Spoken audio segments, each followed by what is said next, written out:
Hello and welcome to part 3 of creating your own wedding brooch bouquet. In the first video you saw an overview of my bouquet, and I kind of gave you an overview of what I had done to make the bouquet, things that were involved. In the last video you should have seen the types of pins that you can use, and I gave you some pointers on what to look for when you're collecting your pins and brooches and necklaces and pendants and anything else you're thinking about putting in there.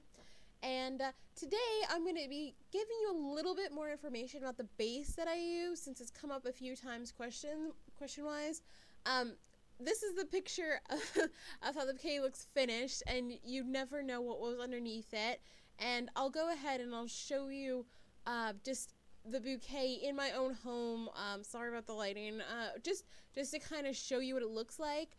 But I don't think as many of you guys realize just what exactly is underneath all of the pins to keep them together.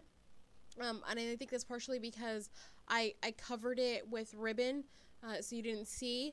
But underneath all of this is actually a piece, well, not a piece, it's a styrofoam ball that I cut out and hollowed. And if you'll note where I'm holding the bouquet, it's not really the best angle, but you'll notice there's angles on the side, and that's because when you're holding it the right way, that's where your two hands would go to sit underneath and hold onto the handle.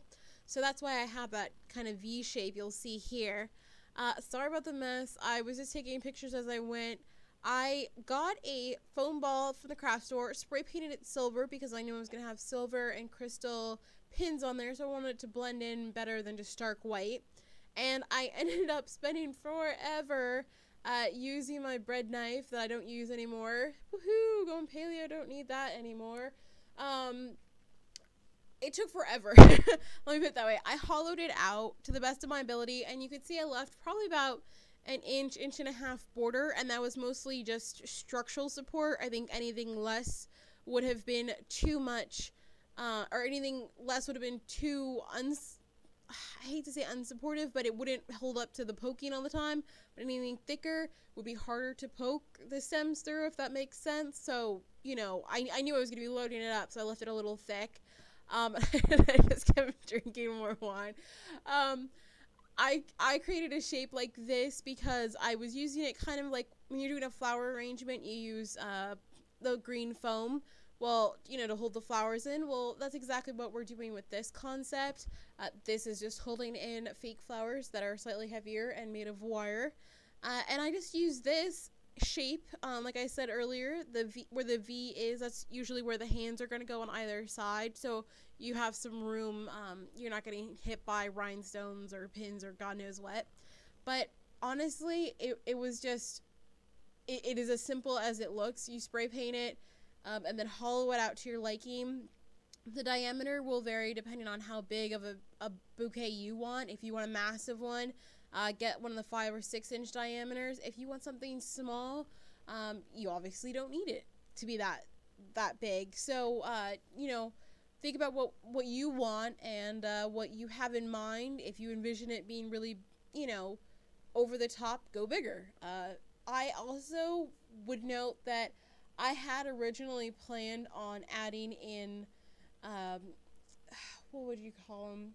Like, I guess stems. I say that, but they were, when you're in the craft stores during like Christmas and they've got all like the pickings for the Christmas tree, I got a ton of those on sale after, yeah, I guess it was after Christmas 2012, super cheap. And I was going to use them and incorporate them in, but I just never needed it or anything. So, you could add those in. I say that because it could be something you want to add in with your pins to add more sparkle, more shine, more whatever. But honestly, this is all it is. It really is just a styrofoam ball that's been hollowed out. And I'm sorry I didn't actually record me hollowing it out, but it is a little dangerous running the knife and scooping it out. I highly suggest a glass or two of wine and a good show, and just maybe like a late night and just kind of bust it out. It will make a mess, but I think it's worth it. So if you haven't seen the other videos, I'll link them down below, but I hope this helps give you a little bit better idea of what what to use if you're making your own base. If you have any questions, as always, you are more than welcome to drop them down below, private message me, or if you want me to just make you one of these, I'm more than happy to do that too. All the details will be down below. As always, thanks so much for watching.